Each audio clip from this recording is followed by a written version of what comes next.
નમસ્કાર વિદ્યાર્થી મિત્રો, દરેકનું હાર્દિક સ્વાગત છે। ધોરણ 12 વિષય છે અર્થશાસ્ત્ર। મિત્રો સંપૂર્ણ સ્વાધ્યાય સોલ્યુશન કરીશું તે પહેલાં ચેનલમાં નવા છો તો ફટાફટ સબસ્ક્રાઇબ કરી લેશો અને અન્ય વિષયના સંપૂર્ણ સ્વાધ્યાય સોલ્યુશન મુકાઈ ગયા છે, જેની સંપૂર્ણ લિંક વિડીયોના ડિસ્ક્રિપ્શનની અંદર અથવા તો પછી ચેનલના પ્લેલિસ્ટમાંથી મળી રહેશે। મિત્રો ચેપ્ટર નંબર 11 ભારતીય અર્થતંત્રમાં નૂતન પ્રશ્નો। તો ચાલો જોઈએ। સૌપ્રથમ છે એમસીક્યુ। તો એમસીક્યુની અંદર વાત કરવા જઈએ, પહેલો એમસીક્યુ છે આર્થિક સુધારા કયા વર્ષમાં કરવામાં આવ્યા? તો જવાબ આવશે 1991ની અંદર। આકર્ષણ સ્થળાંતરની અસરો કેવા પ્રકારની હોય છે? તો હકારાત્મક હોય છે। 2050 સુધીમાં વિશ્વની કેટલી વસ્તી શહેરોમાં વસતી હશે? તો 2/3। કયા વર્ષમાં આપવામાં આવેલી નગરની વ્યાખ્યા ઉદાર હતી? તો જવાબ આવશે 1951ની અંદર। 2011માં આશરે કેટલા ટકા વસ્તી શહેરોમાં વસતી હતી? તો તેની અંદર મિત્રો જવાબ આવશે બી, એટલે કે 32%। ત્યારબાદ છઠ્ઠા નંબરે જોવા જઈએ, ભારતીય બંધારણ કઈ વય સુધીમાં બાળકોને પ્રાથમિક શિક્ષણ મફત અને ફરજિયાત ધોરણે પ્રાપ્ત થવું જોઈએ તેવું કહ્યું હતું? તો જવાબ 6ની અંદર સી, એટલે કે 6 થી 14 વર્ષ।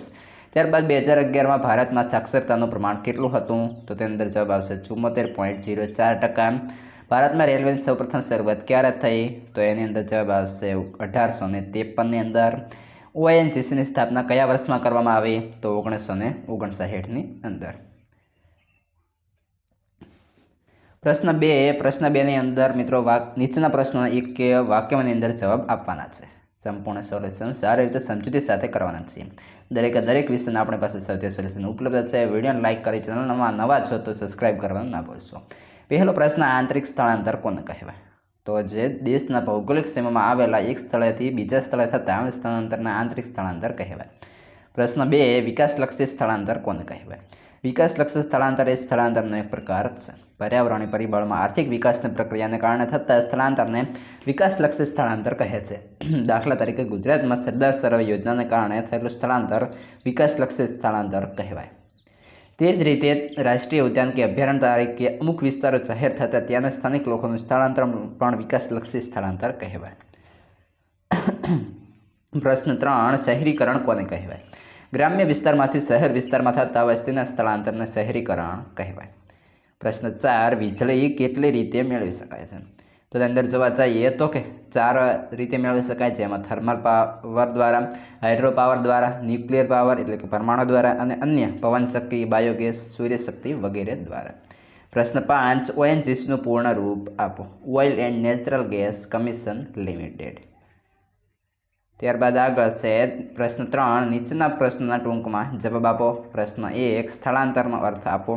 જ્યારે વ્યક્તિ એક સ્થળેથી બીજા સ્થળે વતનથી દૂર દેશના કે વિદેશમાં નોકરી, વ્યવસાય, ધંધો કે સારું જીવન ધોરણ પ્રાપ્ત કરવા માટે કાયમી વસવાટ કરે ત્યારે તેને સ્થળાંતર કહેવાય। પ્રશ્ન 2, આકર્ષણ સ્થળાંતર કોને કહેવાય? જ્યારે કોઈ વ્યક્તિ કોઈપણ કારણોસર શહેરી જીવન પદ્ધતિ અને વિવિધ સવલતોથી આકર્ષાઈને પોતાના વતનથી દૂર જઈ વસવાટ કરે તેને આકર્ષણ સ્થળાંતર કહેવાય। પ્રશ્ન 3, શહેરીકરણનો અર્થ આપો। શહેરીકરણ એક એવી સામાજિક પ્રક્રિયા છે જેનાથી કોઈ એક વિસ્તારથી વસ્તીનું પ્રમાણ વધે છે અને કેન્દ્રિત થાય છે, જે નગર કે શહેરમાં પરિણમે છે। તેને શહેરમાં વસ્તીના સ્તરના કેન્દ્રીકરણ તરીકે પણ ઓળખવામાં આવે છે। વિશ્વમાં ઔદ્યોગિકરણને લીધે શહેરીકરણનું પ્રમાણ વધ્યું છે અને જો આ જ રીતે વિશ્વમાં ઔદ્યોગિકરણની પ્રક્રિયા ચાલુ રહી તો 2050 સુધીમાં 2/3 જેટલી વસ્તી શહેરોમાં હશે। પ્રશ્ન 4, શહેરીકરણ કેટલી રીતે થાય છે તે જણાવો। નગર કે શહેર વિસ્તારમાં મૃત્યુદર કરતાં જન્મદરનો દર વધુ હોવાથી શહેરોમાં વસ્તીનું પ્રમાણ વધે છે, જેને કુદરતી વધારો કહે છે। ગ્રામ્ય અને નગર વિસ્તારથી વ્યાખ્યામાં ફેરફારો થતાં કેટલાક ગ્રામ્ય વિસ્તારો નગર વિસ્તારમાં સામેલ થાય છે, આથી નગરની વસ્તી વધે છે। ગ્રામ્ય વિસ્તારમાંથી નગર વિસ્તારમાં લોકો મોટી સંખ્યામાં સ્થળાંતર પામે છે અને શહેરી વિસ્તારમાં વધારો થાય છે। ત્યારબાદ છે પ્રશ્ન 5, શહેરીકરણની નકારાત્મક અસરોના મુદ્દાઓ જણાવો। તો તેની અંદર જોવા જઈએ તો કે અનિયંત્રિત શહેરીકરણ, માળખાકીય સુવિધાઓની અપૂરતું પ્રમાણ, પર્યાવરણીય પ્રદૂષણની સમસ્યા, સામાજિક દૂષણો। ત્યારબાદ આગળ છે પ્રશ્ન 4, નીચેના પ્રશ્નોના મુદ્દાસર જવાબ આપો, જેની અંદર પહેલો પ્રશ્ન છે સ્થળાંતરના પ્રકારો સમજાવો। સામાન્ય અર્થમાં સ્થળાંતર એટલે સ્થળ બદલવું, તે એક સ્થળેથી બીજા સ્થળે વસવાટ કરવો તે, પરંતુ સ્થળાંતરની શાસ્ત્રીય વ્યાખ્યા નીચે પ્રમાણે આપી શકાય। વ્યાખ્યા: જ્યારે વ્યક્તિ એક સ્થળેથી બીજા સ્થળે વતનથી દૂર દેશમાં કે વિદેશમાં નોકરી, વ્યવસાય, ધંધો કે વધુ સારું જીવન ધોરણ પ્રાપ્ત કરવા માટે કાયમી વસવાટ કરે ત્યારે તેને સ્થળાંતર કહે છે. ઉપરોક્ત વ્યાખ્યાનો અભ્યાસ કહી શકાય કે સ્થળાંતર દેશમાં કે વિદેશમાં લાંબા સમય માટેનું હોય છે. સ્થળાંતર નોકરી, વ્યવસાય, ધંધો કરવા માટે કે વધુ સારું જીવન ધોરણ માટે હોય છે. સ્થળાંતરના પ્રકારો આપણે નીચે મુજબ જોઈએ. પહેલો છે સ્થળ આધારિત સ્થળાંતર. કોઈપણ દેશની ભૌગોલિક સીમા સ્થળ આધારિત સ્થળાંતરને આંતરિક સ્થળાંતર, આંતરરાષ્ટ્રીય સ્થળાંતર એમ બે રીતે વિભાજન કરે છે. તો વાત કરીએ પહેલાં આંતરિક સ્થળાંતરની, જેની અંદર દેશના ભૌગોલિક સીમામાં આવેલા એક સ્થળેથી બીજા સ્થળે થતા સ્થળાંતરને આંતરિક સ્થળાંતર કહે છે. દાખલા તરીકે ગુજરાત રાજ્યમાંથી દેશના અન્ય રાજ્યો કે શહેરોમાં જઈ વસવાટ કરે કે દેશના અન્ય કોઈ પણ ભાગમાં લોકો ગુજરાતમાં આવી વસવાટ કરે તો તેને આંતરિક સ્થળાંતર કહેવામાં આવે છે. બીજો આવશે આંતરરાષ્ટ્રીય સ્થળાંતર. એક દેશમાંથી બીજા દેશોમાં થતા સ્થળાંતરને આંતરરાષ્ટ્રીય સ્થળાંતર કહે છે. દાખલા તરીકે ગુજરાત કે ભારતમાં કોઈપણ રાજ્યમાંથી વિશ્વના જુદા દેશોમાં નોકરી, વ્યવસાય કે ધંધા અથવા ઉચ્ચ જીવન ધોરણની અપેક્ષાએ કાયમી વસવાટ કરે કે દુનિયાના કોઈપણ દેશના લોકો ભારતમાં આવી વસવાટ કરે તો તેને આંતરરાષ્ટ્રીય સ્થળાંતર કહેવાશે.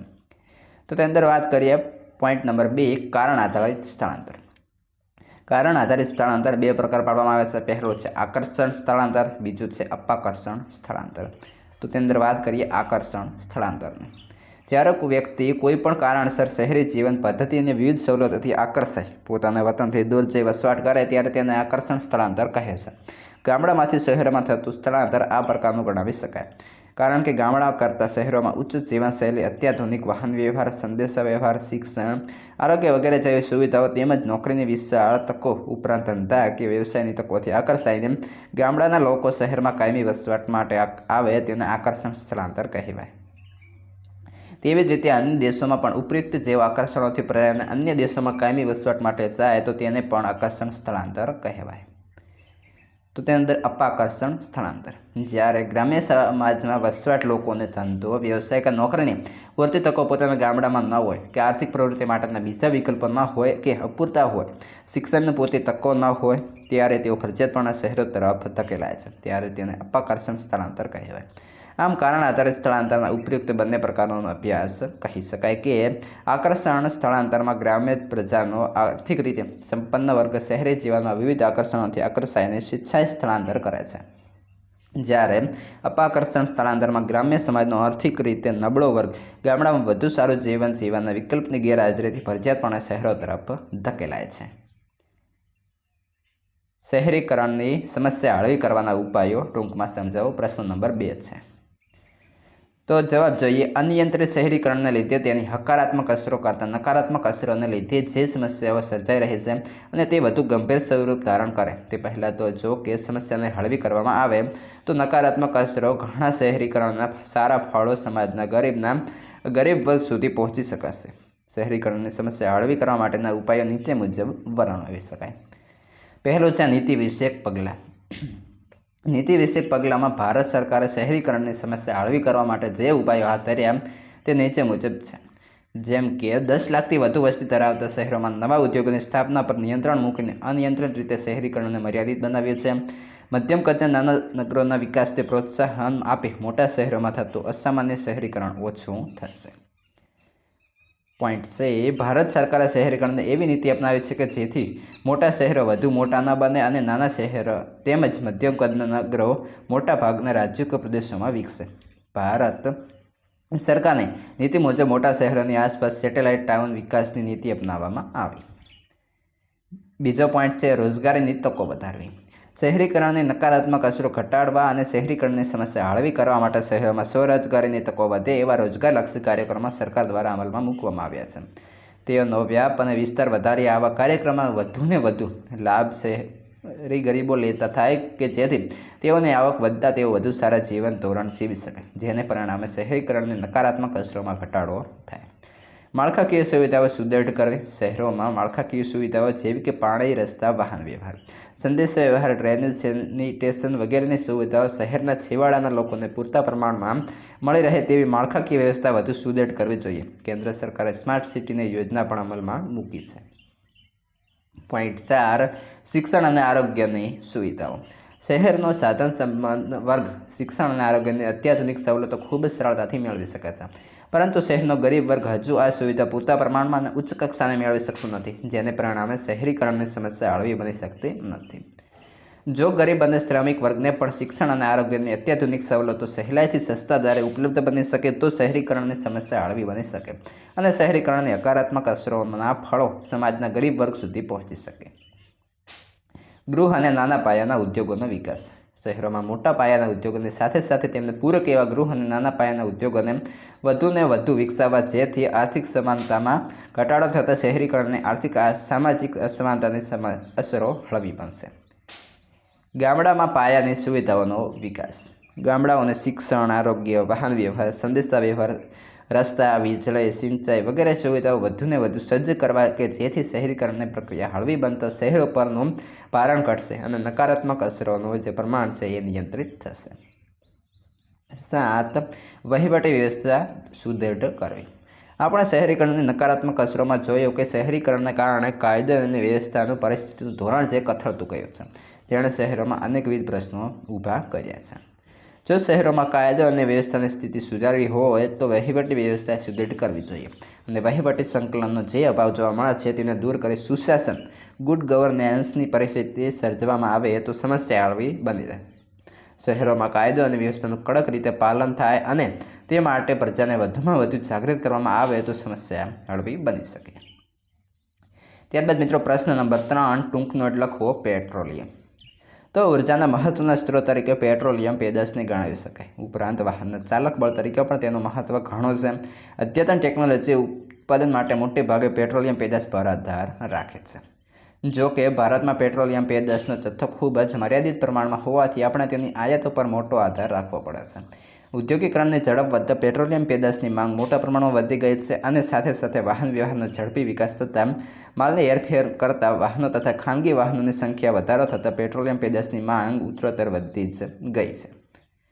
ભારતમાં સૌપ્રથમ અસમમાં તેલના ભંડારો પ્રાપ્ત થયા હતા. સરકારે ને પેટ્રોલિયમ પેદાશોની દેશના આર્થિક વિકાસમાં અનિવાર્યતા જણાતા દેશમાં ખનિજ તેલ મેળવવાના પ્રયાસો ઘનિષ્ઠ અને 1959ની અંદર ONGC એટલે કે oil and natural gas commission લિમિટેડની સ્થાપના કરી પછીથી સરકારે તેને નિગમ બનાવી કમિશનનું કોર્પોરેશન કર્યું છે.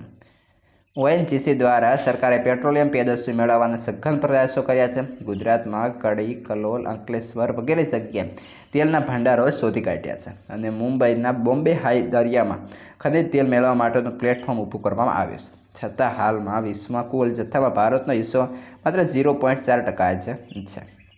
વિશ્વના હાલના ઉત્પાદન અને સતત વધતી જતી માંગને કારણે કહી શકાય કે પેટ્રોલિયમનો જથ્થો મર્યાદિત વર્ષો જ ચાલે તેટલો છે. તેથી વિશ્વના દેશો ઉર્જાના વૈકલ્પિક સ્ત્રોતો વિશે ગંભીરતાપૂર્વક વિચારતા થાય અને તે દિશામાં સતત સંશોધનને કાર્યક્રમો અપનાવતા ગયા છે. ભારત પણ આ દિશામાં સંશોધનને સતત પ્રોત્સાહિત આપી રહ્યું છે. કુદરતી ગેસ પણ પેટ્રોલિયમ સ્ત્રોતમાં જ ગણવામાં આવે છે, જેમનો મુખ્યત્વે ઉપયોગ થર્મલ વિદ્યુત મથકોમાં રાંધણ ગેસમાં કે વાહનના ચાલક બળ તરીકે કરવામાં આવે છે. ભારતનો ગેસનો કુલ જથ્થો પણ હાલ વિશ્વમાં ગેસના કુલ જથ્થામાં માત્ર 0.5% જ છે. કુદરતી ગેસના વધુ ઉપયોગને પરિણામે પર્યાવરણ પ્રદૂષણમાં નોંધપાત્ર ઘટાડો કરી શકાય છે તેવું માનવામાં આવતું હોવાથી તેનો વધુને વધુ ઉપયોગ વીજળી ઉત્પાદનમાં તેમજ વાહન વ્યવહારમાં કરવો જોઈએ. ગેસનો ઉપયોગ પર્યાવરણ મિત્ર એન્વાયરમેન્ટ ફ્રેન્ડલી ગણાવાય છે. પ્રશ્ન 4 શિક્ષણનું મહત્વ. માનવ મૂડીરોકાણના મહત્વ વિશે પ્રોફેસર માર્શલ લખે છે કે પ્રત્યેક પેઢી તેમના પૂર્વગામી પાસેથી વિચારોને જે વારસો મેળવે છે તે જ ખરો વારસો છે.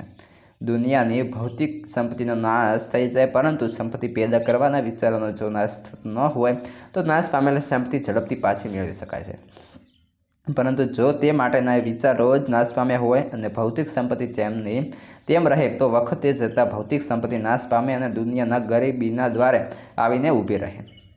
આ સંદર્ભમાં શિક્ષણ, તાલીમ, સંશોધન, ટેકનોલોજી, જ્ઞાન અને કૌશલ્યની કક્ષા વિકાસને અસર કરે છે. આમ શિક્ષણ આર્થિક વિકાસને અસર કરતું સૌથી મહત્ત્વનું પરિબળ ગણી શકાય. શિક્ષણ દ્વારા વ્યક્તિ વધુ જ્ઞાન મેળવે છે જેથી તે ઊંચી કક્ષાની તકો માટે યોગ્ય બને છે. પરિણામે તેનું જીવન ધોરણ સુધરે છે. શિક્ષણ વ્યક્તિમાં વિચારોના આદાન પ્રદાન ની શક્તિ તથા એક નવો આત્મવિશ્વાસ ઊભો કરે છે. શિક્ષણ દ્વારા વ્યક્તિ પોતાને લાભદાયી હોય તેવા નિર્ણયો લઈ શકે છે, જેના દ્વારા તે જીવન જીવવાની સાનુકૂળ પરિસ્થિતિનું નિર્માણ કરી શકે છે. શિક્ષણ દ્વારા સમાજમાં વિવિધ ક્ષેત્રોમાંથી મળતી વિકાસની અને અન્ય વિવિધ તકોનો ઉપયોગ કરવા માટે સક્ષમ બને છે. કારખાનાના શ્રમિકોની ઉત્પાદકતા વધારી શકાય છે. ટેકનોલોજી અંગેનું જ્ઞાન આપીને નાણાકીય સહાય અંગેની માહિતી દ્વારા બજારની પદ્ધતિનો ઉપયોગ કરી ખેડૂતોની ઉત્પાદકતા વધારી શકાય છે. અસરકારક શિક્ષણ દ્વારા વ્યક્તિઓમાં સામાજિક સક્રિયતા વધારી શકાય છે. શિક્ષણ દ્વારા વ્યક્તિને પર્યાવરણમાં નુકસાનની સાચી સમજ આપવા, પરિસ્થિતિની સમતુલા માટે તથા જમીનની ફળદ્રુપતા ટકાવી રાખવા માટે શિક્ષણનો વધારો અને વ્યાપ અનિવાર્ય છે. શિક્ષણ દ્વારા સ્વચ્છતા અને આરોગ્ય વિષયક સભાનતા લાવી શકાય છે. આમ શિક્ષણ દ્વારા કુશળ શ્રમિકો દેશના આર્થિક વિકાસમાં મહત્વનું યોગદાન આપી શકે, જે વિકસિત દેશોના વિકાસને જોતા કહી શકાય. ત્યારબાદ મિત્રો પ્રશ્ન નંબર 5, જેની અંદર ભારતમાં રેલવેના વિકાસ અંગે ટૂંક નોંધ લખો. તો જોઈએ જવાબ. વાહન વ્યવહાર ક્ષેત્રે વિશ્વમાં રેલવેનો વિકાસ ક્રાંતિકારી ગણાય છે. ભારતમાં રેલવેનો વિકાસ બ્રિટિશરોએ તેમના આર્થિક હિતોને ધ્યાનમાં રાખીને કર્યો હતો. ભારતીય રેલવેનો પ્રારંભ અંગ્રેજોના શાસન દરમિયાન 16 એપ્રિલ 1853ના રોજ મુંબઈ અને થાણા વચ્ચે 22 માઇલ અત્યારના 34 કિલોમીટર લગભગના અંતરથી શરૂ થઈ હતી. સ્વતંત્રતા પછી રેલવેનો વહીવટ ભારત સરકાર હસ્તક આવી અને સરકારે એક અલગ ખાતા દ્વારા રેલવેનો વહીવટ શરૂ કર્યો. આજે એશિયા ખંડમાં પ્રથમ સ્થાને અને વિશ્વમાં 4થા નંબરનું સૌથી મોટું નેટવર્ક ભારતીય રેલવે ધરાવે છે. રેલવે ભારત સરકારનો સૌથી મોટો જાહેર સાહસ છે, જે આજે પણ આશરે 14 લાખથી વધુ લોકોને રોજગારી પૂરી પાડે છે. 2012માં 8,200 મિલિયન પેસેન્જર્સ અને 970 મિલિયન ટન માલનું વહન કર્યું હતું. રેલવે વિકાસનો ભારતના આર્થિક વિકાસમાં ખૂબ જ મહત્વનો રહેલો છે, જેમાં ભારે યંત્ર સામગ્રીની ઝડપી હેરફેર શક્ય બનતા વ્યવસાયિક ગતિશીલતામાં ખૂબ મોટા પ્રમાણમાં વધારો થતાં ઉદ્યોગ ધંધાનો વિકાસ ઝડપી બન્યો છે. લાંબા અંતરની મુસાફરી સુખદાયક, સલામત અને ઝડપી બનતા શ્રમની ભૌગોલિક ગતિશીલતાનો વેગ મળ્યો છે, જેથી શ્રમનો પુરવઠો સહેલાઈથી મળી રહે છે. રેલવેના વિકાસથી ખેતીના રાજ્યકારણને વેગ મળ્યો છે અને ખેતીને જોઈતા ખાતર, ઓજારો અને ખેત ઉત્પાદનને રેલવે દ્વારા દૂર દૂરના વિસ્તાર સુધી પહોંચાડી શકાય છે. રેલવેના વિકાસથી ભારતના વિદેશ વેપારને મોટા પ્રમાણમાં પ્રોત્સાહન મળ્યું છે. રેલવેના વિકાસથી પ્રવાસન ઉદ્યોગના વિકાસને પ્રોત્સાહન મળતા પ્રવાસન ઉદ્યોગ તરીકે વધુને વધુ વિકસતા જતાં રોજગારીનું નવું ક્ષેત્ર વિકસેલું જોવા મળે છે. રેલવેનો વિકાસ દેશની રાષ્ટ્રીય એકતામાં કડીરૂપ સાબિત થયો છે. આમ આંતરમાળખાકીય સુવિધાઓમાં રેલવેએ જે ફાળો આપ્યો છે, તેના કારણે દેશના ખેતી, ઉદ્યોગ અને સેવા વિભાગમાં સમગ્ર દેશમાં વિકાસ પામી રહ્યો છે અને તેથી દરેક પંચવર્ષીય યોજનાઓમાં રેલવેના વિકાસ તેમજ આધુનિકરણને સતત પ્રોત્સાહન આપવામાં આવી રહ્યું છે, જેમાં દરેક યોજનામાં ગેજ રૂપાંતરનું કાર્ય બનાવી રેલવેનું આધુનિકરણ કરવામાં આવી રહ્યું છે. રેલવે મુસાફરીને વધુને વધુ સલામત બને તે માટેની વધુને વધુ સવલતો ઊભી કરવામાં આવી રહી છે. રેલવે સ્ટેશનોને વધુ આધુનિક સુવિધાઓથી સજ્જ કરવામાં આવી રહ્યા છે. ડબ્બાઓને વધુ આધુનિક સવલતોથી સુસજ્જ કરવામાં આવી રહ્યા છે, જેથી મુસાફરો આરામદાયક બની શકે. વધુને વધુ રેલવેનું વીજકરણ થઈ રહ્યું છે, જેથી મુસાફરી ઝડપી બની શકે. રેલવે ટ્રેનોની વર્તમાન ઝડપમાં આધુનિકરણ દ્વારા વધારો કરવામાં કામગીરી શરૂ કરી છે, જેથી એક સ્થળેથી બીજા સ્થળ વચ્ચેનું અંતર ઘટાડતા મુસાફરો તેમજ માલ વહન કરવાનો સમય બચાવી શકાય. ટેલ્ગો અને બુલેટ ટ્રેન એ રેલવે આધુનિકરણનું સ્વરૂપ છે. પ્રશ્ન 5, જેની અંદર નીચેના પ્રશ્નોના વિસ્તારપૂર્વક જવાબ આપો. પહેલો પ્રશ્ન છે સ્થળાંતરના કારણોની સમજૂતી આપો. જો લોંગ પ્રશ્ન છે જે તમારા વિસ્તારપૂર્વક લખવાના છે. જોઈએ જવાબ. સ્થળાંતરના કારણોમાં સૌથી મહત્ત્વનું કારણ આર્થિક કારણ ગણાવી શકાય. તો એ આર્થિક કારણમાં જેમ કે નોકરી, વ્યવસાય કે ધંધા માટે વ્યક્તિ જ્યારે નોકરી, વ્યવસાય કે ધંધા માટે એક જગ્યાએથી બીજી જગ્યાએ સ્થળાંતર કરે તે. બીજું છે બદલી. જ્યારે વ્યક્તિ એક જગ્યાએથી નોકરી કરતી હોય અને તેની બદલી દૂરના સ્થળે તેને સ્થળાંતર કરવું પડે છે. ત્રીજો પોઈન્ટ છે કુદરતી સંપત્તિનું પ્રમાણ. જ્યારે કોઈપણ જગ્યાએ કુદરતી સંપત્તિનું વિપુલ પ્રમાણમાં હોય પરંતુ તે સ્થળે વસ્તીનું પ્રમાણ ખૂબ જ ઓછું હોય ત્યારે તે સ્થળે તો સ્થળાંતર, દાખલા તરીકે સોનાની ખાણ, હીરાની ખાણ, ખનિજ સંપત્તિ, પેટ્રોલિયમ પેદાશો વગેરેના ખનન અને શુદ્ધિકરણની પ્રક્રિયા માટે વિવિધ પ્રકારના કૌશલ્ય ધરાવતા માનવ શ્રમની મોટા પ્રમાણમાં જરૂર પડે છે. ત્યારે પોતાનું વતન છોડી આવી જગ્યાએ વસવાટ કરવાનું પ્રમાણ ખૂબ જ વધી ગયું છે. દાખલા તરીકે યુએઈના દેશોમાં થતું સ્થળાંતર, એ જ રીતે ઓસ્ટ્રેલિયા, ન્યૂઝીલેન્ડ, કેનેડા વગેરે દેશોમાં થતું સ્થળાંતર. પોઈન્ટ 4, શિક્ષણને વધુ સારી તકો મેળવવા. વ્યક્તિને જ્યારે પોતાના વતનમાં શિક્ષણની મર્યાદિત તકો હોય અને તેને ઉચ્ચ શિક્ષણ મેળવવાની ભૂખ હોય ત્યારે તે શિક્ષણની વધુ સારી તકો મેળવવા વતનથી દૂર સ્થળાંતર કરે છે, જે આગળ જતાં કાયમી સ્વરૂપ ધારણ કરે છે. પોઈન્ટ 5, આરોગ્યની અત્યાધુનિક સુવિધાઓ મેળવવા. જ્યારે વ્યક્તિ આરોગ્યની પૂરતી સુવિધાઓ પોતાના વતનમાં જ મેળવી શકતો હોય ત્યારે આરોગ્યની અત્યાધુનિક સુવિધાઓ મેળવવા સ્થળાંતર કરે છે, જેથી તે વધુ સારું તંદુરસ્ત જીવન જીવી શકે અને તેની હકારાત્મક અસર આર્થિક ઉપાર્જનમાં જોવા મળે. પોઈન્ટ 6, આયોજિત સ્થળાંતર. જ્યારે કુટુંબના સભ્યો આયોજન કરી કુટુંબના એક અથવા વધુ સભ્યોને આર્થિક પ્રવૃત્તિ માટે વતનથી દૂર વસવાટ માટે મોકલે તે આયોજિત સ્થળાંતર તરીકે ગણાવી શકાય. સામાજિક કારણો. પોઈન્ટ તેની અંદર મિત્રો બી, આપણે એ જોયો, હવે બી, સામાજિક કારણો. સ્થળાંતરના આર્થિક કારણો સાથે કેટલાક સામાજિક કારણો પણ મહત્ત્વનો ભાગ ભજવે છે, જેવા કે લગ્ન. લગ્ન થવાથી સ્ત્રી પોતાનું વતન છોડી જે સ્થળે તેના લગ્ન થયા હોય તે સ્થળે કાયમી વસવાટ કરે તેને સ્થળાંતર, સામાજિક સ્થળાંતર કહેવાય. 2, સામાજિક રીત રિવાજોમાંથી મુક્તિ મેળવવા. ગ્રામ્ય સમાજ મહદઅંશે પરંપરાવાદી રૂઢિચુસ્ત હોય છે, જ્યારે શહેરી સમાજ મુક્તિ વિચારસરણી તેમજ આધુનિક જીવનશૈલી ધરાવતો હોય છે. ખાસ કરીને ગ્રામ્ય સમાજનો યુવા વર્ગ આવી મુક્ત વિચારસરણીથી આકર્ષાઈ શહેરો તરફ વસવાટ કરવાનું પસંદ કરે છે. સી, રાજકીય કારણો. સ્થળાંતરના રાજકીય કારણોમાં મુખ્ય 2 કારણો ગણાવી શકાય. પહેલું છે યુદ્ધ અને અશાંતિ. જ્યાં વારંવાર યુદ્ધ થતા હોય તેવા વિસ્તાર સતત અશાંત રહેતા હોય છે અને તે વિસ્તારની પ્રજા સતત ભયના ઓથાર નીચે જીવવા કરતાં સલામત અને શાંત સ્થળે જવાનું અથવા તો રહેવાનું પસંદ કરે છે અને તેથી અશાંત વિસ્તારમાંથી શાંત વિસ્તારમાં સ્થળાંતર કરે છે. ઘર્ષણ નિવારણ. જ્યાં વારંવાર તોફાનો, ઘર્ષણ વગેરે થતા હોય તેવા અશાંત વિસ્તારમાં પણ શાંતિ ઈચ્છતી પ્રજા રહેવાનું પસંદ કરતી નથી અને ઘર્ષણથી દૂર શાંત વિસ્તારમાં સ્થળાંતર કરે છે. સી, કુદરતી આપત્તિઓ કે પર્યાવરણીય પરિબળ. કુદરતી આપત્તિઓ જેવી કે વારંવાર પડતો દુષ્કાળ, ધરતીકંપ, જ્વાળામુખી વગેરે જેવી કુદરતી આપત્તિ ધરાવતા વિસ્તારોમાંથી લોકો સલામત સ્થળે સ્થળાંતર કરે છે. પર્યાવરણ પરિબળમાં આર્થિક વિકાસની પ્રક્રિયાને કારણે થતા સ્થળાંતરને વિકાસલક્ષી સ્થળાંતર કહે છે. દાખલા તરીકે ગુજરાતમાં સરદાર સરોવર યોજનાને કારણે થયેલું સ્થળાંતર વિકાસલક્ષી સ્થળાંતર કહેવાય. તે જ રીતે રાષ્ટ્રીય ઉદ્યાન કે અભયારણ્ય તરીકે અમુક વિસ્તારો જાહેર થતાં ત્યાંના સ્થાનિક લોકોનું સ્થળાંતર પણ વિકાસલક્ષી સ્થળાંતર કહેવાય. ત્યારબાદ મિત્રો પ્રશ્ન 2, સ્થળાંતરની હકારાત્મક અસરો ચર્ચો. મિત્રો વિડીયોને લાઇક કરી દેશો, ચેનલમાં નવા છો તો સબસ્ક્રાઈબ કરવાનું તો ભૂલશો જ નહીં અને તમારા મિત્રોને પણ શેર કરશો. જવાબ જોઈએ.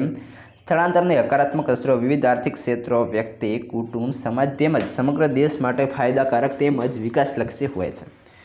જેમાં પહેલું છે આવકમાં વૃદ્ધિ.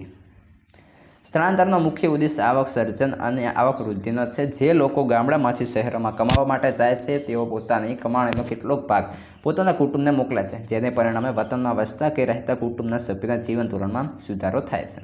ઉપરાંત ગામડાના લોકોની આવકમાં જે વધારો થાય છે તેનો કેટલોક ભાગ તેઓ કૃષિમાં રોકે છે, જેને પરિણામે કૃષિમાં મૂડીરોકાણ વધતા જમીનની ફળદ્રુપતા અને ઉત્પાદકતા તેમજ ઉત્પાદનમાં નોંધપાત્ર વધારો થતો જોવા મળે છે. છેલ્લા થોડા વર્ષોમાં એવું પણ જોવા મળ્યું છે કે ગામડાના લોકો આવી આવકનો કેટલોક ભાગ ધંધા તેમજ વ્યવસાયમાં પણ રોકતા જોવા મળે છે, જેને પરિણામે ગામડામાં કૃષિ સંલગ્ન ઉદ્યોગ ધંધા તેમજ વ્યવસાય વિકસેલા જોવા મળે છે. બીજો છે દેશમાં ઝડપી આર્થિક વિકાસમાં ફાળો. જ્યારે દેશની વસ્તી અન્ય દેશોમાં સ્થળાંતર કરે છે ત્યારે આવી વસ્તી પોતાની કમાણીનો કેટલોક ભાગ પોતાના વતનમાં વસતા પોતાના કુટુંબીજનોને મોકલે છે. ઉપરાંત પોતાના દેશના ધંધા, વેપાર, ઉદ્યોગોમાં પણ મૂડીરોકાણ કરે છે, જેને પરિણામે દેશમાં વિદેશી ચલણની અનામતોમાં વધારો થવાથી દેશના આર્થિક વિકાસમાં ઝડપથી વૃદ્ધિ થવા પામે છે. 1991ના નવા આર્થિક સુધારાને પરિણામે સ્થળાંતરને વેગ મળવાથી દેશમાં વિદેશી ચલણનો પ્રવાહ સતત વધતો ગયો હોવાથી ભારતનો આર્થિક વિકાસ ઝડપી બની ગયો છે. ઉપરાંત આપણા દેશના લોકો વિદેશમાં જઈ ઉચ્ચ અભ્યાસ કરી કે કોઈપણ એક ક્ષેત્રમાં ઉચ્ચતમ કૌશલ્ય મેળવે અને તે કૌશલ્ય કે ટેકનોલોજીનો લાભ ભારતને આપે અને તેને પરિણામે દેશમાં વિકાસની પ્રક્રિયાને વેગ મળે તેવું પણ બન્યું છે. પ્રશ્ન 3, સ્થળાંતરની નકારાત્મક અસરો ચર્ચો. તો ગામડાઓમાંથી અલ્પશિક્ષિત, અકુશળ, અપકૌશલ્ય ધરાવતા ગરીબ લોકો રોજગારી મેળવવા શહેરો તરફ ધકેલાય છે, પરંતુ શહેરોમાં આવા અલ્પશિક્ષિત, અકુશળ કે અલ્પકૌશલ્ય ધરાવતા લોકો માટે નીચું વળતર આપતા શ્રમ પ્રધાન વ્યવસાય સિવાય રોજગારીની તકો હોતી નથી, જેથી કેટલીક નકારાત્મક અસરો નીચે પ્રમાણે જોવા મળે છે. જેમ કે પહેલું છે અનિયંત્રિત શહેરીકરણ. જ્યારે અલ્પશિક્ષિત, અકુશળ, અલ્પકૌશલ્ય ધરાવતા ગામડાના ગરીબ લોકો શહેરોમાં સ્થળાંતર કરે છે, ત્યારે તેઓને નીચી આવકને કારણે શહેરોના છેવાડાના વિસ્તારોમાં ફરજિયાતપણે વસવાટ કરવો પડે છે, જેને પરિણામે અનિયંત્રિત શહેરીકરણની સમસ્યા સર્જાય છે. ઉપરાંત ઝૂંપડપટ્ટી અને ગંદા વસવાટોમાં રહેવા સિવાય તેમની પાસે બીજો કોઈ વિકલ્પ ન હોવાથી શહેરોમાં ઝૂંપડપટ્ટીમાં અનિયંત્રિત વધારો જોવા મળે છે. બીજો પોઈન્ટ, માળખાકીય સુવિધાઓમાં અપૂરતું પ્રમાણ.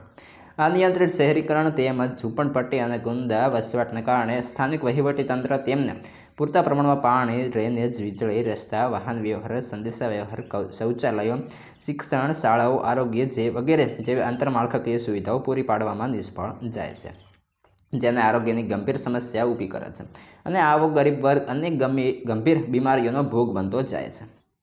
પોઈન્ટ 3, પર્યાવરણ પ્રદૂષણની સમસ્યા. સ્થળાંતરને કારણે ઝૂંપડપટ્ટી અને ગંદા વસવાટોનું જે સર્જન થાય છે, તેવા ઝૂંપડપટ્ટી અને ગંદા વસવાટોમાં શૌચાલયો તેમજ ડ્રેનેજની અપૂરતી સવલતો તેમજ કચરાના યોગ્ય નિકાલના અભાવને કારણે પર્યાવરણ પ્રદૂષણની સમસ્યા ગંભીર સ્વરૂપ ધારણ કરે છે, જેનું જ્વલંત ઉદાહરણ અમદાવાદ, અંકલેશ્વર, સુરત, મુંબઈ, કોલકાતા, દિલ્હી વગેરે શહેરોમાં આપણે જોઈ શકીએ છીએ.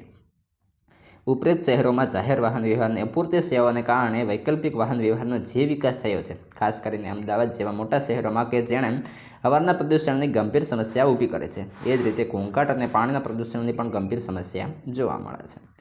પોઈન્ટ 4, સામાજિક દૂષણો. જ્યારે ગામડામાંથી શહેરોમાં સ્થળાંતર કરી જે લોકો આવે છે, તેઓને તેમની અપેક્ષા પ્રમાણે નિયમિત સ્વરૂપે આવક કે રોજગારી પ્રાપ્ત થતા નથી, જેના પરિણામે સ્વરૂપમાંના કેટલાક લોકો ચોરી, લૂંટફાટ જેવા અસામાજિક કાર્યો તરફ વળે છે, જેથી મોટા શહેરોની સામાજિક સમતુલતા ખોરવાઈ જોવા મળે છે. સ્થળાંતરને પરિણામે પ્રજા વચ્ચે ભાષા, સંસ્કૃતિ, રહેણીકરણી વગેરેને કારણે સામાજિક સંઘર્ષો ઊભા થાય છે. ત્યારબાદ છે પ્રશ્ન 4, શહેરીકરણની અસરો સમજાવો. વિશ્વમાં સૌથી વધુ શહેરીકરણ ચીન પછી ભારતમાં થઈ રહ્યું છે. આમ કહી શકાય કે હાલમાં ભારતમાં શહેરીકરણની પ્રક્રિયા ખૂબ ઝડપી છે, જે ભારતના ઝડપી આર્થિક વિકાસનો નિર્દેશ કરે છે. આ આર્થિક વિકાસની પ્રક્રિયાના કારણે જે શહેરીકરણ થયું તેણે ભારતીય અર્થતંત્ર પર અનેકવિધ અસરો સર્જી છે. આ અસરોનો અભ્યાસ 2 ભાગમાં કરી શકાય. પહેલો છે A, શહેરીકરણની હકારાત્મક અસરો, B, શહેરીકરણની નકારાત્મક અસરો. તો વાત કરીએ શહેરીકરણની હકારાત્મક અસરો વિશે. ભારતમાં થયેલા શહેરીકરણની પ્રક્રિયાને કેટલીક આવકાર્ય અસરો સર્જી છે, જેનો અભ્યાસ આપણે હકારાત્મક અસરોના સંદર્ભમાં કરીએ છીએ. જેની અંદર પહેલો પોઈન્ટ, માળખાકીય સુવિધાઓમાં વધારો.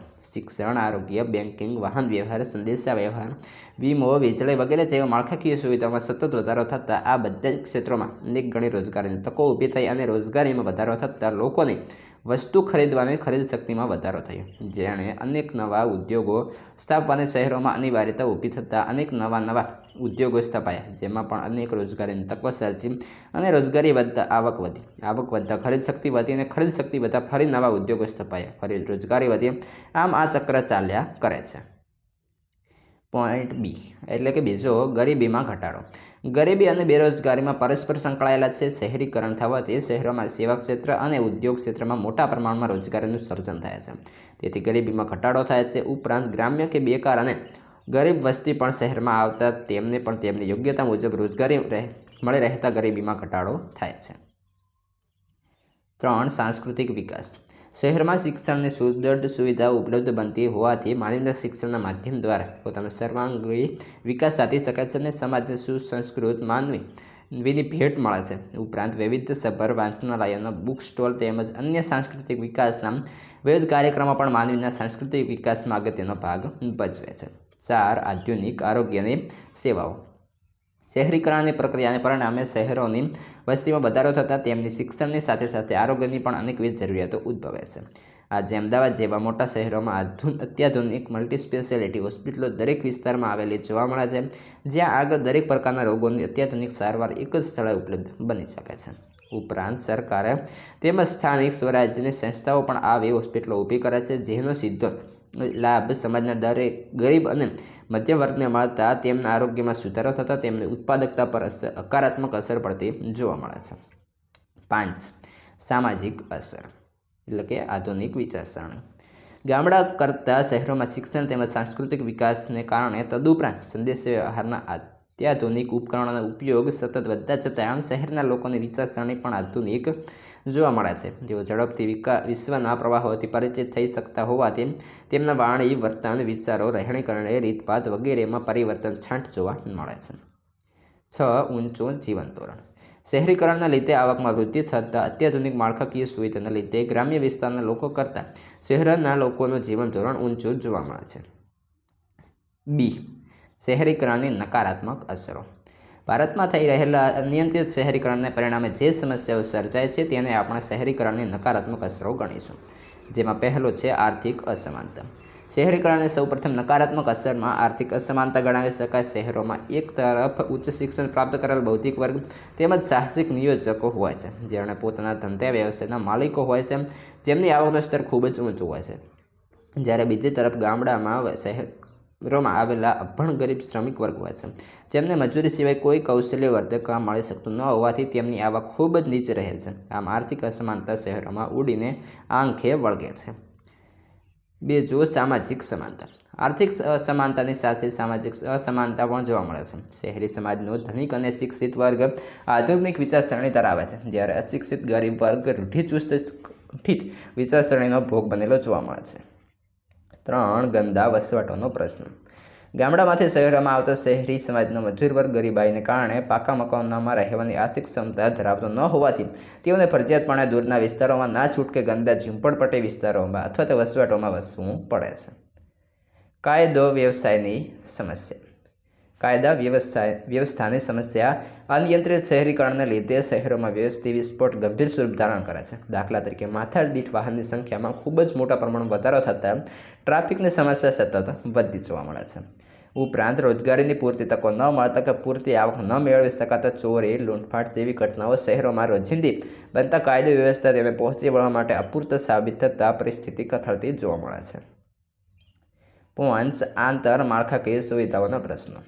આંતરમાળખાકીય સુવિધાઓ જેવી કે પરિવહન, આરોગ્ય અને રસ્તાની અપૂરતી સેવાઓ, દૂષિત પીવાના પાણીની સમસ્યા જેવી પાણીજન્ય રોગચાળાની સમસ્યા, વીજળીની અપૂરતી સુવિધા, સ્વચ્છતાના પ્રશ્નો, રસ્તાની અપૂરતી સુવિધાઓ વગેરે જેવી આંતરમાળખાકીય સુવિધાઓ પૂરતા પ્રમાણમાં પૂરી પાડવામાં સ્થાનિક વહીવટીતંત્ર નિષ્ફળ રહે છે. 6. પર્યાવરણના પ્રદૂષણના પ્રશ્નો. શહેરીકરણ એ ઔદ્યોગિકરણનું પરિબળ હોવાથી શહેરોમાં અનેકવિધ ઉદ્યોગો સ્થપાયા હોવાથી દરેક પ્રકારના પ્રદૂષણ અનિયંત્રિત રીતે વધે છે. ઉપરાંત ગંદકીની ગંભીર સમસ્યા પણ માનવીના સ્વાસ્થ્ય પર થતી જોવા મળે છે. અને દાખલા તરીકે અડધાથી વધુ ગરીબ વસ્તી ચામડી એટલે કે શ્વસન તંત્રના રોગોથી પીડાતી જોવા મળે છે. પ્રશ્ન 5. ભારતમાં શિક્ષણની સ્થિતિ વિશે સવિસ્તર સમજાવો. શિક્ષણનો અર્થ. શિક્ષણ એટલે શીખવા કે શીખવવાની પ્રક્રિયા છે. માનવ મૂડીરોકાણ એટલે માનવીમાં રહેલી શારીરિક અને માનસિક શક્તિઓના વિકાસ માટે જે મૂડીરોકાણ કરવામાં આવે છે. આમ કેળવણી, શિક્ષણ, તાલીમ, સંશોધન વગેરે સેવા માટે કરેલ મૂડીરોકાણને માનવ મૂડીરોકાણ કહેવામાં આવે છે. માનવ મૂડીરોકાણના મહત્વ વિશે પ્રોફેસર માર્શલ લખે છે કે પ્રત્યેક પેઢી તેમના પુરોગામી પાસેથી વિચારોનો જે વારસો મેળવે છે તે જ ખરો વારસો છે. દુનિયાની ભૌતિક સંપત્તિઓનો જો નાશ થઈ જાય પરંતુ સંપત્તિ પેદા કરવાના વિચારનો જો નાશ ન થતો હોય તો નાશ પામેલી સંપત્તિ ઝડપથી પાછી મેળવી શકાય છે. પરંતુ જો તે પાર્ટીના વિચારો જ નાશ પામ્યા હોય તો ભૌતિક સંપત્તિ જેમની તેમ રહે તો વખત જતાં ભૌતિક સંપત્તિ નાશ પામે છે અને દુનિયાના ગરીબીના દ્વારે આવીને ઊભી રહે છે. આ સંદર્ભમાં શિક્ષણ, તાલીમ, સંશોધન, ટેકનોલોજી, જ્ઞાન અને કૌશલ્યની કક્ષાએ વિકાસને અસર કરે છે. આમ શિક્ષણમાં આર્થિક વિકાસને અસર કરતું સૌથી મહત્ત્વનું પરિબળ ગણી શકાય. શિક્ષણ દ્વારા વ્યક્તિને વધુ જ્ઞાન મળે છે, જેથી તે ઊંચી કક્ષાની તકો માટે યોગ્ય બને છે. પરિણામે તેનું જીવન ધોરણ સુધરે છે. શિક્ષણ વ્યક્તિમાં વિચારોના આદાન પ્રદાનની શક્તિ તથા એક નવો આત્મવિશ્વાસ ઊભો કરે છે. શિક્ષણ દ્વારા વ્યક્તિ પોતાને લાભદાયી હોય તેવા નિર્ણયો લઈ શકે છે, જેના દ્વારા તે જીવન જીવવાની સાનુકૂળ પરિસ્થિતિનું નિર્માણ કરી શકે છે. શિક્ષણ દ્વારા સમાજના વિવિધ ક્ષેત્રોમાંથી મળતી વિકાસની અને અન્ય વિવિધ તકોનો ઉપયોગ કરવા માટે સક્ષમ બને છે. કારખાનાના શ્રમિકોની ઉત્પાદકતા વધારી શકાય છે. ટેકનોલોજી અંગેનું જ્ઞાન આપીને નાણાકીય સહાય અંગેની માહિતી દ્વારા બજારની પદ્ધતિઓનો ઉપયોગ કરી ખેડૂતોની ઉત્પાદકતા વધારી શકાય છે. અસરકારક શિક્ષણ દ્વારા વ્યક્તિઓમાં સામાજિક સક્રિયતા વધારી શકાય છે. શિક્ષણ દ્વારા વ્યક્તિને પર્યાવરણના નુકસાનની સાચી સમજ આપવા, પરિસ્થિતિના સમતુલા માટે તથા જમીનની ફળદ્રુપતા ટકાવી રાખવા માટે શિક્ષણનો વધારો અને વ્યાપ અનિવાર્ય છે. શિક્ષણ દ્વારા સ્વચ્છતા અને આરોગ્ય વિષયક સભાનતા લાવી શકાય છે. આમ શિક્ષણ દ્વારા કુશળ શ્રમિકો દેશના આર્થિક વિકાસમાં મહત્વનું યોગદાન આપી શકે, જે વિકસિત દેશોના વિકાસને જોતા કહી શકાય. શિક્ષણની વર્તમાન સ્થિતિ. આપણા દેશમાં શિક્ષણની સુવિધા સરકાર તેમજ ખાનગી ક્ષેત્ર દ્વારા પૂરી પાડવામાં આવે છે. ભારતમાં બાળકની ઉંમરે ધ્યાનમાં લઈને શિક્ષણના તબક્કાઓને નીચે પ્રમાણે આપણે જોઈએ. જેમાં પહેલું પ્રાથમિક શિક્ષણ, તો કે 1 થી 5 ધોરણ. ઉચ્ચ માધ્યમિક શિક્ષણ 6 થી 8. માધ્યમિક શિક્ષણ 9-10 અને ઉચ્ચ અહીં મિત્રો પ્રાથમિક અને અહીં માધ્યમિક આવશે, તો કે માધ્યમિક શિક્ષણ. અહીં આવશે ઉચ્ચતર માધ્યમિક શિક્ષણ, તો કે 11-12 અને કોલેજ કે ઉચ્ચ શિક્ષણ, તો કે 12+ અને ઉપરાંત ધોરણ 8 થી પછી, તો કે ITI શિક્ષણ મેળવી વ્યવસાયિક કુશળતા મેળવી શકાય છે. આપણા બંધારણ 6 થી 14 વર્ષની વય સુધીના બાળકોને પ્રાથમિક શિક્ષણ મફત અને ફરજિયાત ધોરણે પ્રાપ્ત થવું જોઈએ અને આ પ્રાથમિક શિક્ષણ મફત અને ફરજિયાત આપવાની જવાબદારી રાજ્ય સરકારને છે તેવો આદેશ અપાયો છે. આયોજનકાળ દરમિયાન શિશુ મંદિરની શરૂ કરી ઉચ્ચ શિક્ષણ આપતી વિવિધ શૈક્ષણિક સંસ્થાઓની સ્થાપના, તેનો વિસ્તાર થયેલો જોવા મળે છે. 2013 અને 2014ની અંદર ભારતમાં પ્રાથમિક શાળાઓની સંખ્યા 1.4 મિલિયન હતી અને તેમાં 7.7 મિલિયન શિક્ષકો હતા. ગુજરાતમાં રાજ્ય સરકારના ગુણોત્સવ અને શાળાના પ્રવેશોત્સવ દ્વારા શિક્ષણને પ્રોત્સાહન આપવાના કાર્યક્રમો દ્વારા વધુને વધુ બાળકોને શાળામાં પ્રવેશ આપવામાં આવ્યો. 2013 અને 2014માં પ્રાથમિક શિક્ષણમાં નોંધાયેલ બાળકોની સંખ્યા 93% હતી. સર્વ શિક્ષા અભિયાન RTE શિક્ષણ અધિકારનો કાયદો દ્વારા શિક્ષણનો વ્યાપ વધારવાના પ્રયત્નો થઈ રહ્યા છે. ગરીબી અને નિરક્ષરતાને કારણે આપણા દેશમાં શિક્ષણનો જોઈએ તેટલો વિકાસ થયો નથી. હજુ નાના ગામડાઓમાં પ્રાથમિક શિક્ષણની સ્થિતિ ચિંતાજનક જોવા મળે છે. 29% જેટલા બાળકો 5 ધોરણનો અભ્યાસ પૂરો કર્યા પહેલાં શાળા છોડી જતા માલુમ પડ્યા છે. ઉપરાંત હજુ આજે પણ તાલીમ પામેલા શિક્ષકોનું પ્રમાણ ઓછું છે. 2013 અને 2014માં પ્રાથમિક શિક્ષણમાં 46 વિદ્યાર્થીઓ 1, એટલે કે 46:1 શિક્ષક, જ્યારે ઉચ્ચ માધ્યમિક શિક્ષણમાં 34:1, એટલે કે 34 વિદ્યાર્થીઓ 1 શિક્ષક અને શિક્ષકનું પ્રમાણ હતું. 2013 અને 2014માં માધ્યમિક કક્ષાએ 69% વિદ્યાર્થીઓ નોંધાયેલા હતા, જ્યારે આ જ પ્રમાણ ઉચ્ચતર શિક્ષણમાં 25% હતું. મિત્રો સંપૂર્ણ સોલ્યુશન તમારું આ પ્રમાણે છે. તમારા અન્ય વિષયના સંપૂર્ણ સોલ્યુશન આ વિડીયો ડિસ્ક્રિપ્શનમાં મળે છે, ત્યાંથી WhatsApp Telegram જોઈન કરી લેશો અને તમારા મિત્રોને પણ શેર કરે. મિત્રો દરેક પ્રકારનું આપણી પાસે મટીરિયલ ઉપલબ્ધ છે.